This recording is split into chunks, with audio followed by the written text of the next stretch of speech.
Hey, welcome to Sundaish English, where you don't just learn English, you live it. Ready to sound natural, think in English, and speak with confidence? Let's get started.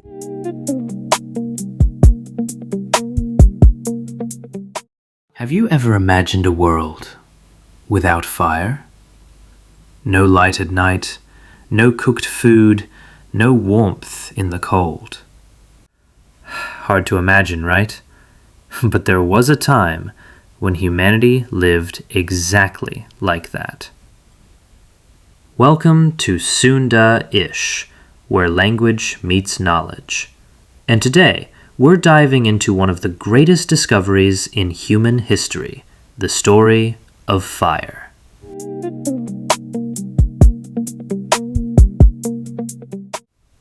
Long before matches, before lighters, before any modern tools, fire was not something humans could create. It came from nature, unpredictable, powerful, almost mystical. Lightning would strike, forests would burn, volcanoes would erupt, and somewhere in that chaos, fire appeared. To early humans, this must have felt like a gift from the heavens. But here's the problem. They couldn't make it, so instead, they protected it. They kept small flames alive by feeding slow-burning wood, or carried glowing charcoal from place to place, carefully, patiently. Because once it was gone, it was gone. Then something changed. At some unknown moment in history, humans learned how to create fire, not from the sky, but with their own hands. We don't know exactly when or where, but it was probably an accident. Imagine this, someone shaping wood or striking stone, and suddenly, a spark. A tiny spark that changed everything. One of the earliest methods was friction. People would take a wooden stick, place it into a small hole, and spin it rapidly between their hands. Faster, faster, until heat built up, and finally, smoke, then flame. Later, they improved this method by wrapping a cord around the stick, pulling it back and forth, making the process quicker, more efficient. But humans didn't stop there. They looked at nature and learned from it. The ancient Greeks, for example, used curved mirrors and glass lenses to focus sunlight into a single point, creating fire from the sun itself. Imagine that. Fire, born from light. The Aztecs and the Chinese used similar techniques. Meanwhile, others discovered sparks. Strike one stone against another, especially flint, and you get a spark. Simple, but powerful. And then came metal. With the discovery of iron, fire-making became even more reliable. In the Arctic, people struck quartz against iron minerals to create slow-burning sparks.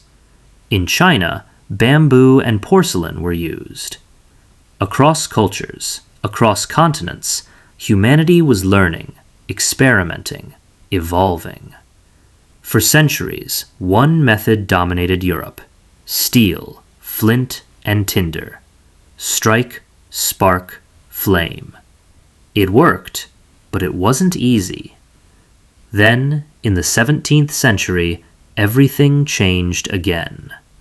A German alchemist, searching for gold, accidentally discovered something else: phosphorus, a substance that could burn almost instantly. Scientists were fascinated. They began creating fire-lighting devices using phosphorus, but there was a problem. They were dangerous, highly flammable, unpredictable, and incredibly expensive. Some devices could even ignite unexpectedly. Not exactly safe.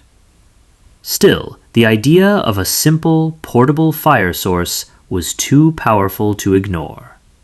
In the late 1700s, inventors experimented with new designs.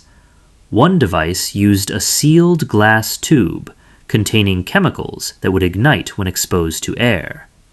Another required dipping sticks into acid, effective but risky.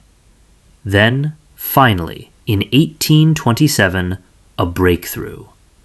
An English pharmacist named John Walker created the first practical match. A small stick coated with chemicals that could ignite when struck against a rough surface. Simple, portable, revolutionary. But even this invention had a dark side. Early matches used white phosphorus, a highly toxic substance. Workers exposed to its fumes developed a terrible disease, one that slowly destroyed their jawbones. Progress came at a cost. So scientists searched for something safer. And eventually, they found it. Red phosphorus. Less toxic, more stable, safer to use. Instead of placing it on the match itself, they applied it to the striking surface. And just like that, the modern safety match was born. Reliable, safe, and accessible. While Europe led many of these discoveries, America brought its own innovations. In 1892, matchbooks were introduced. Small, convenient, and soon used for advertising.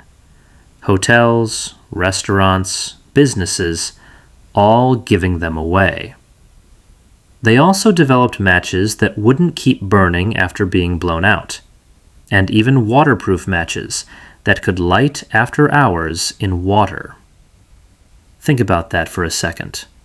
From lightning strikes to waterproof matches. From fear to control. From mystery to mastery. The story of fire is really the story of us. Curious, creative, constantly learning. And maybe, just maybe, it all started with a single spark. Follow Sundaish, where language meets knowledge. And now it's your turn. What surprised you the most about this story? Drop your thoughts, answer the questions in the comments, and let's keep learning together. Disclaimer. This content is created solely for educational purposes. Yes, purely for learning. Specifically, to help English learners improve their listening, reading comprehension, vocabulary, and critical thinking skills. So as you listen, don't just hear the words. Feel them, understand them, live them. Learners are encouraged to use this material as real English practice, focusing on developing natural language ability and understanding academic-style texts. Because here, we don't just study English, we experience it. Learn English with Sundaish aims to combine language learning with global knowledge to create something meaningful, something powerful, something engaging. For English learners all around the world, let's grow, let's think, and let's elevate our English together.